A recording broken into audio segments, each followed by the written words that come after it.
Abhi, how are you doing? Very well, very well. I think this is a mic check. 1, 2, 3. Absolutely.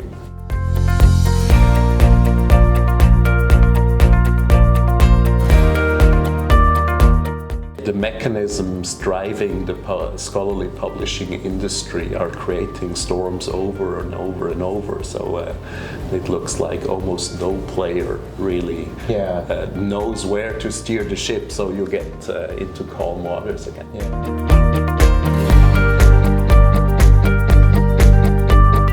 Excellent. If I had known more about your love for bass guitar, maybe that would have become part of this video, a little bit of strumming. But are you playing the guitar?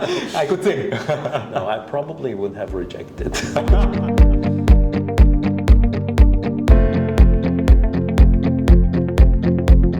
Thank you so much for thank you so much. Once you start saying, I will say this again, you will do it all the time.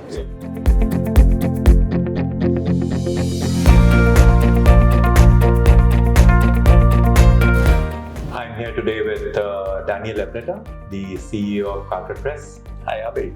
Thanks for having me. Absolutely. Welcome to Chennai, and thank you for agreeing to do this. Let's start with getting to know you as the CEO of Karger.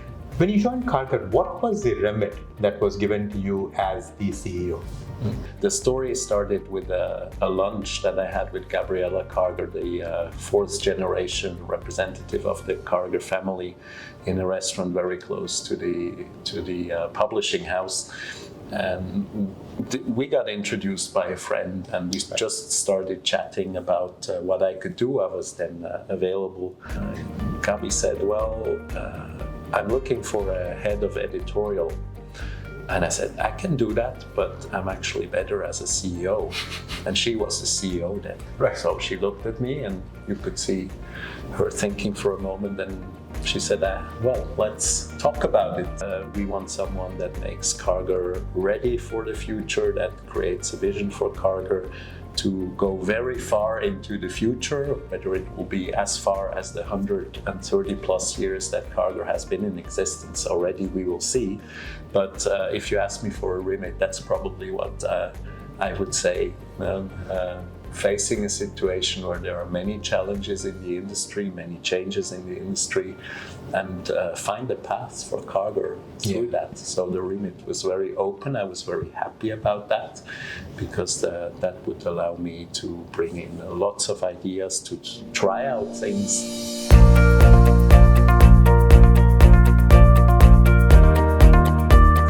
Do you want to talk about some of the successes and challenges that you have had in the last 6 years? Yeah, so I would describe as a success that Karger has embraced open access and open science quite fully, and I wouldn't say aggressively, but with lots of determination. So embracing open access as a thing of the future, as something that makes a lot of sense.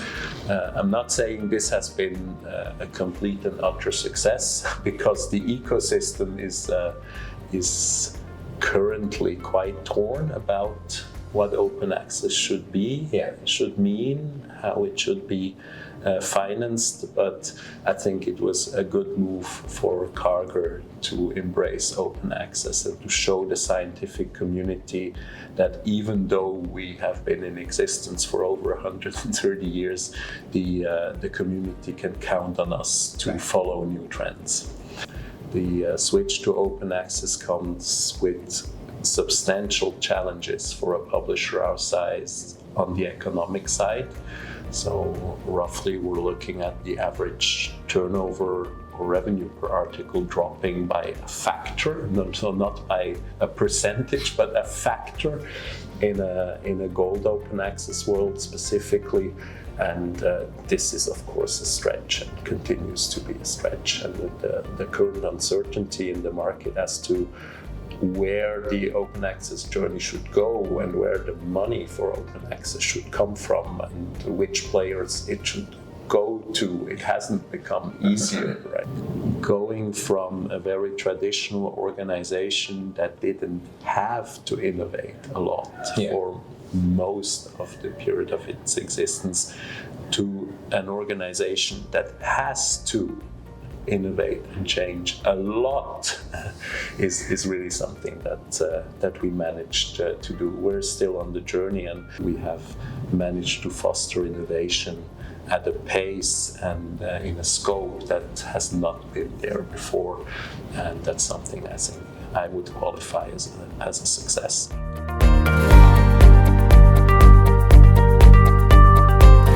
What does a day in the life of Daniel, the CEO, look like?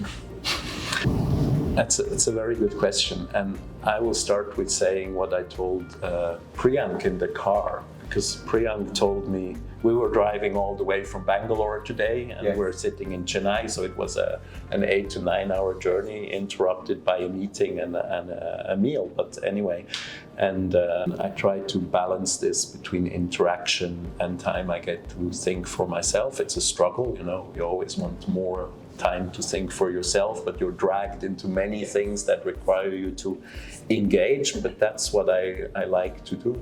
So a typical day will be a number of meetings, preparing and debriefing on meetings, keeping stakeholders happy, like the board of directors, looking after the welfare of our subsidiaries and of our companies that we bought recently. That's taken up a lot of my time, but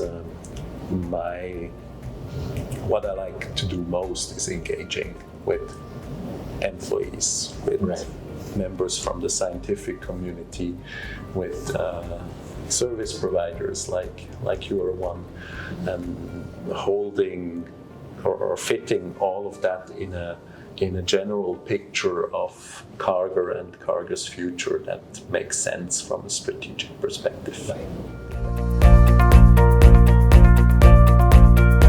How do you define yourself as a leader? What is your leadership style?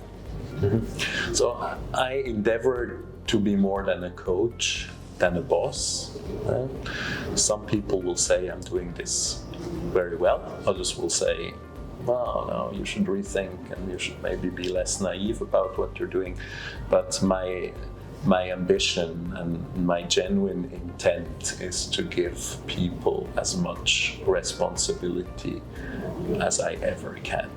Our management model that we have that is based on something we call circles. Circles are entities that we have in the company that serve a certain purpose, and now Karger is structured into 6 circles, and I can give an example. We have an academic and research circle that is comprised of editorial development, so the people running our publications, the commercial part of it that we call academic and research markets, and the publishing operations center that is responsible for getting the content out there. And since this summer, the leadership team of the circle has the task of tackling the joint challenges we have in the journal or the scholarly publishing market, right? And this also means that they have more independence, but also more responsibility in tackling tensions in conflicting goals that the units that make up circles are facing.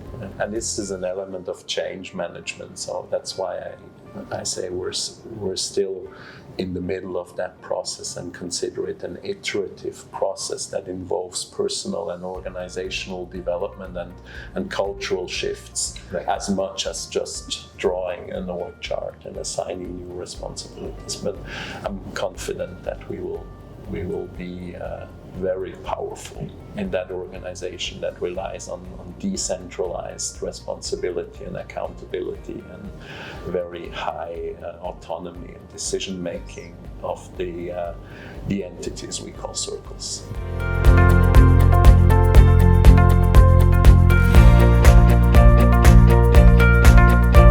Since you have come on board Karger 6 years ago, there have been a number of changes that you have made, both in terms of structure that you just spoke about, and also in terms of changing the branding of Karger as a publisher.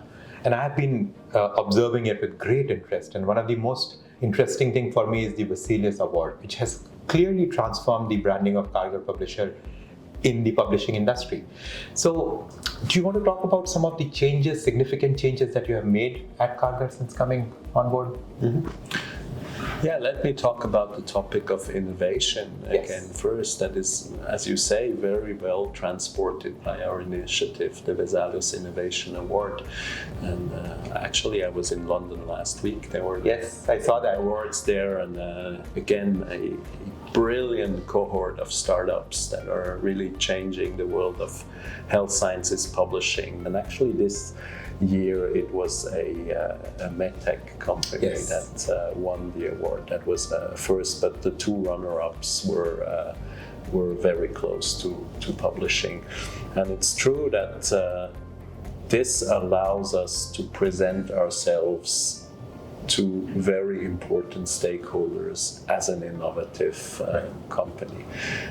Innovation and this relentless focus on improving stakeholder experience, mainly author experience, editor experience, and reviewer experience. We all know it's a huge struggle for every publisher to find reviewers, so something we very much focus on. We have almost entirely renewed our digital landscape, as we call it. So the collection of applications that we're using at Karger, not all of the projects have been successful. As it goes with IT projects, they take much longer. You'll typically get less functionality than you expected and pay more for it, but that's something we could talk about for another 2 hours, so let's not go there.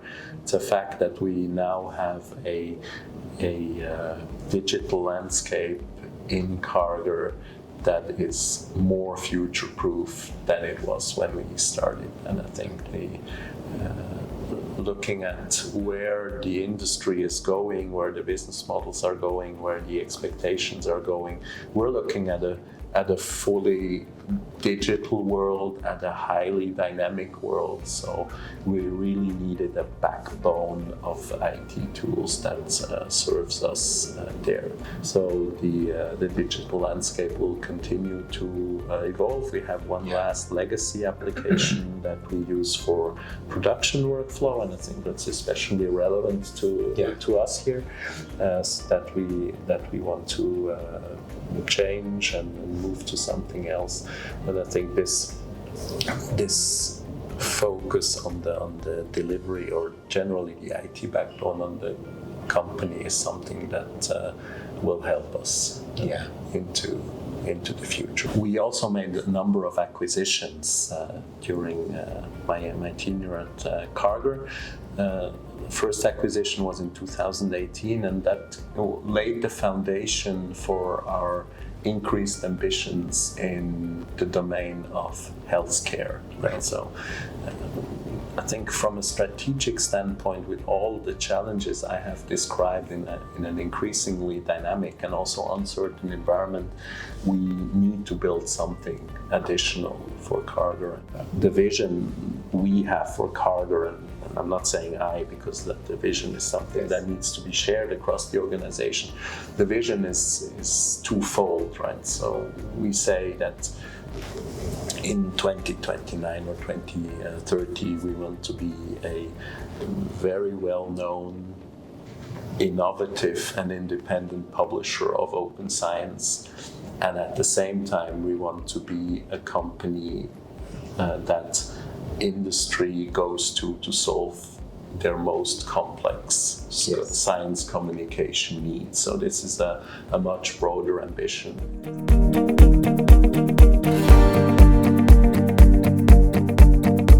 One of the most difficult transformation is the cultural transformation of an organization. Do you want to talk about how you have influenced or changed the culture at Karger since you joined?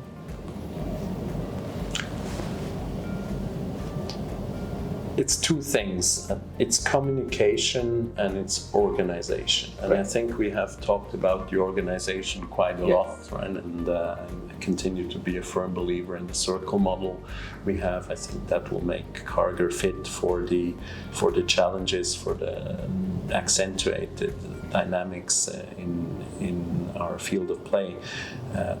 We're not there yet with the personal changes, right? So I would still wish that people in Karger, especially at the managerial level, embrace that increased responsibility and accountability more. And I have come to realize, and in hindsight I have to say I've been probably too optimistic on this, and I'm also willing to take on the responsibility for maybe having underestimated that. The management team probably needs more support to not be afraid of taking on the responsibility and being bold and confident enough to fully use the flexibility and the room for maneuver they're getting in the organization. So that's something I would maybe do differently next time. The industry is evolving around us. There is changing needs of the industry. There are changes coming from technology that is changing around us. So when you look at the next 5 years, what would you say are the biggest challenges and opportunities for Karger over the next 5 years? To tell you where the opportunities for Karger lie in the next 5 years, or the challenges lie, I would have to be in a position to give you a reasonably confident picture of how the world is going to be in 5 years. Yes. And that is something I cannot do. Yes. And that I also believe almost no one in the scholarly publishing industry could do right now. Because again, having seen the evolution of open access, how much activists and other entities like Coalition S or certain funders, certain policymakers have driven us towards gold open access, and within half a year this is just it's not. I was in Charleston and I heard the APC being referred to as a currency of the past, right? So you get surprised, but that shows the uncertainty, and that's something I'm explaining to my organization every day. You know, it's not that Daniel wants to be innovative. It's not that Daniel wants to do crazy things. It's not Daniel that wants to maybe try out a business model that has certain risks of losing money. It's ultimately the ecosystem that is creating a different environment and a more challenging environment for us that we have to adapt to, no matter if we want or not. Within the context of where TNQ has been involved, one of the most significant things that we have seen in the content production is this move to a XML first workflow, and also adopting new products for greater efficiency, better quality. Do you want to talk a little bit about that? Yeah, I think this discussion needs to be held around efficiency and author experience and integrity / identity, right? So that's why we are doing technological changes, bringing on board new technologies, working with you, and which has allowed us to view some of the legacy systems in a perspective to even phasing them out. So the journey has been a challenging one, right? But has it been a challenging one because of the IT, because of what you brought to the table? I tend to say it's at least a mix of things. with the culture and the changes in our organization. I said we had that very strong notion of it's only good if it's been done by someone in-house on a system that we built in-house. Right? So when I joined, I saw very quickly that we were feeding a monster in the basement of Karger. Right? There was one monolithic in-house bred system that was doing everything from the production to serving content on the web. And over time, since it was an in-house system, whenever there was something that needed to be done, it was done in that system somewhere, right? So it had become a monster. So it was evident that we couldn't go on with that. A similar situation we had with the ERP, where we had an industry solution that was a proprietary one that was run by a development team of 3 people. And the mastermind wanted to retire. So that's what drove the changes. And of course, there was also an opportunity to make the digital landscape more future-proof, and especially to make it much more open to collaborating with external partners and their application. Right. So there is a multitude of things that would talk about, a multitude of changes that we were making, but the production team I encountered when I started, and that takes us to efficiency, was doing a great job, but it was not a structure we could afford. And it was also a structure that was relying on that monster in the basement, and that we knew we would want to change. So taking the decision to not take the legacy application as a given, and more importantly, not taking the let's do it all ourselves as a given, was a starting point, a very important starting point for the transformation. The author experience is probably the main driver today. Right now, author, or even saying it in a bit more general way, the reviewer and editor experience. There are no 100 different ways of doing scholarly publishing. There are no 100 ways of shaping a pre-accept and post-accept process, and you know that because you're dealing with those processes every day and much more than I am. So where can you differentiate as a publisher? It's the author experience. No, it's having systems that are fully focused on making it a good experience. And what is a good experience for an author? Very little hassle, a limited number of systems they have to interact with, easy communication, and short turnaround times. Yes. Right. The next point I'm going to touch upon, which is integrity and identity. We have seen technology bring so many new possibilities, especially with the rise of AI-based tools. And so today we're in a position to run checks, and I know you have tools for that as well, that will give authors almost immediate feedback on certain parameters or certain characteristics of their papers. We can use AI-based tools to identify plagiarism or image plagiarism. We can really leverage AI in everything we do.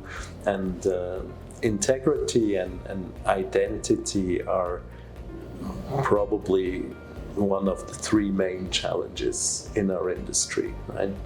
We have been hit and tormented by paper mill cases. We see all kinds of stakeholders or actors in the system just being invented and made up, right? Yeah. So the question whether if we get a submission by Abhi Arun, is this a real person, with the affiliation they're telling us? So there's a number of questions. So in the context of generative AI, we now have the question, well, can these tools be authors? Can these tools play a role as as contributors of whatever kind. So that's something we have to address as well. But definitely we have seen big opportunities arise in the digital transformation, the transformation of our digital landscape in conjunction with being more open for partnerships. Could you talk about the value that you think Proof Central has brought to the author community as well as Karger as a publisher? We see a number of challenges, knowing that turnaround times are really crucial. So I'm always torn between what's more important for an author, that the journal has a high impact factor or other characteristic related to its aims and scope and content, or turnaround times. But what I know for sure, it's the two main criteria for any authors. And now we can look at where we lose time in the publishing process. So I think the biggest challenge is the peer review process, especially finding reviewers.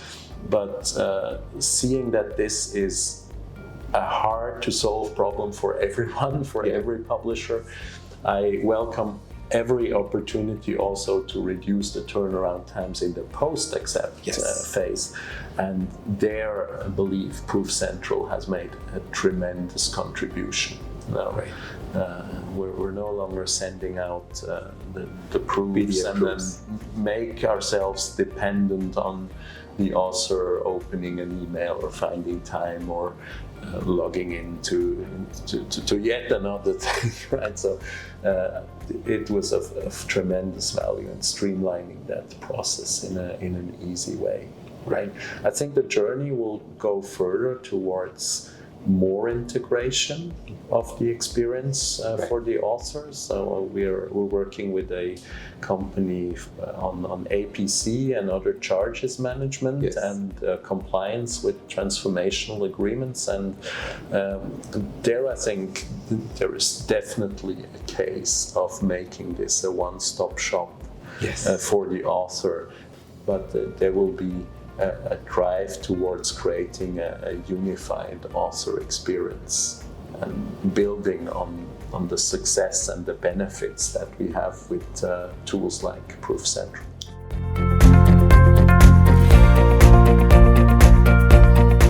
Now that we have you here, I wanted to see if you can pass on a message for our team. We've got a large team of people who work on your content production. We have got a team of technology folks who work on the products that Karger uses. Do you have any message for them?